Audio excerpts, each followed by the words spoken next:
As you know, I represent New York's 17th Congressional District, which includes parts of the Bronx, as well as Westchester and Rockland counties just north of New York City. Sandy is the largest tropical system ever recorded in the Atlantic. Her wind stretched 1,100 miles from end to end, and she was brutal from the very beginning. Sandy killed at least 69 people in the Caribbean, including 54 in Haiti and 11 in Cuba, and then on October 29th, she crashed ashore in the United States. By the time it was done, Sandy had taken 131 American lives, which included 53 New Yorkers.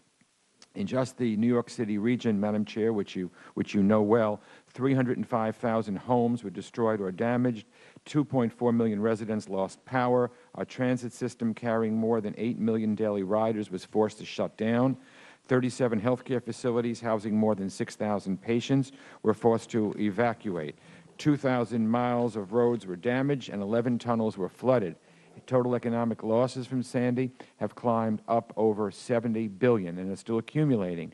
It is now the second most expensive storm in U.S. history after Hurricane Katrina. In the face of unimaginable destruction, what's been inspiring and heartening is to see so many citizens from nearby neighborhoods and across the country pitching in with relief efforts.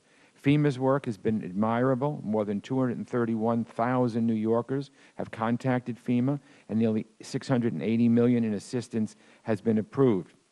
The Department of Agriculture's Food and Nutrition Service has distributed 1.1 million pounds of household-size USDA food. But obviously, as my colleagues have said, and as you have said, Senator, much more needs to be done. We must provide much more recovery funding to the region. In 2005, we approved $58.1 billion to help Gulf states recover from the effects of Hurricane Katrina. A similar effort must be made for those impacted by Sandy. In addition to recovering from past destruction, we must also look to prepare for the future. We're likely to experience more storms of Sandy's magnitude, and we're not ready. Sadly, we're not ready. To adequately prepare, first of all, we must build a better grid. A storm the size of Sandy would stress even the most resilient electrical grid, but that's not the grid we have. We still depend on 20th century technology to power a 21st century economy.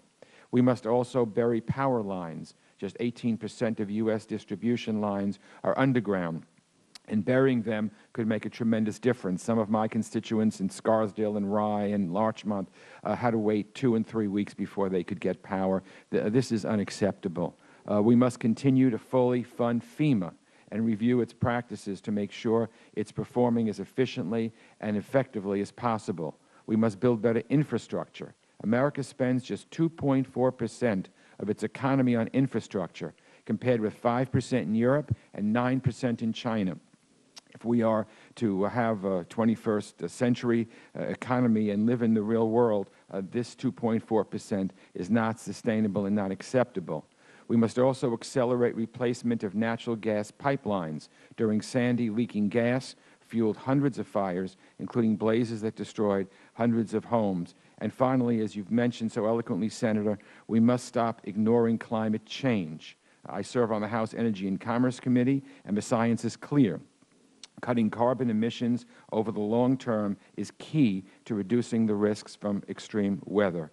So I thank you for the opportunity to testify, and I look forward to working together to help our fellow Americans heal from Hurricane Sandy and to ensure that we are all better prepared for similar storms in the future. Thank you so much. Thank you, Representative.